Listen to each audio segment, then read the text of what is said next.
Hola, mi nombre es Aileen y yo les voy a hablar sobre cómo es trabajar con personas con discapacidad y lo que algunos autores dicen sobre este tema. Bueno, empezamos sobre que unos autores dicen que existen varias formas, varias didácticas sobre cómo trabajar con las personas con discapacidad y algunos autores dicen todo lo contrario y ellos dicen que solamente existe un tipo de didáctica. Un claro ejemplo de esto es que Lewis en 1991 él dice que el déficit de la persona no es una característica definitoria y que no lo hace diferente a las demás poblaciones, sino que este déficit debe considerarse como una característica más de la persona. Pero en cambio, en 1995, Puig-Diebol nos apunta 5 formas distintas en las que el déficit puede incidir en el aprendizaje de los niños. La primera sería la indicencia nula, que es cuando el déficit no afecta en lo absoluto las posibilidades del aprendizaje. La segunda es un desajuste formal. Es cuando el déficit puede separarse por completo. Y la tercera es un retraso, cuando el déficit retrasa la adquisición de aprendizajes del niño. La cuarta es la inaccesibilidad.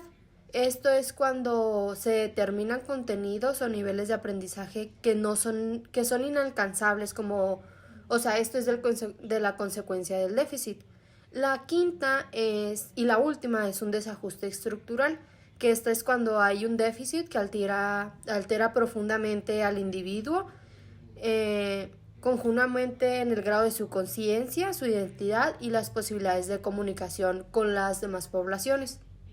Estas 5 modalidades son muy importantes de saber para las personas que trabajan con personas que tienen algún déficit, ya que nos hace comprender mejor cuál es el problema que ellos tienen y cómo es que nosotros tenemos que empezar a darles las clases para que ellos entiendan mejor o cómo acomodarlos para que ellos se involucren más en lo que es el ámbito educativo.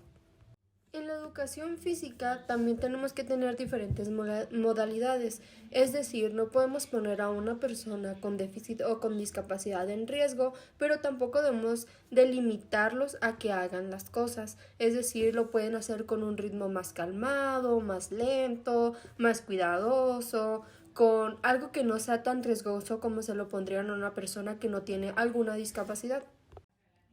Algunos autores también sostienen que los alumnos y las alumnas con necesidades educativas especiales no serán concebidos como un grupo esencialmente distinto, pero sí, será visto como un grupo de alumnos y alumnas que corresponden sustancialmente las mismas leyes del desarrollo y de aprendizaje que todos sus demás compañeros. Lo dicho antes nos conlleva a decir que los autores dejan en claro que para ellos no son distintos a las personas que no tienen una discapacidad, sino que ellos tienen o a ellos se les debe de enseñar de una forma distinta. Es como decía ahorita en la educación física, las modalidades que tenemos que tener con las personas que tienen alguna discapacidad. Todo esto es más fácil para ellos y esto no quiere decir que sean diferentes a las personas que no tienen un tipo de discapacidad, sino que ellos deben de llevar un ritmo más calmado.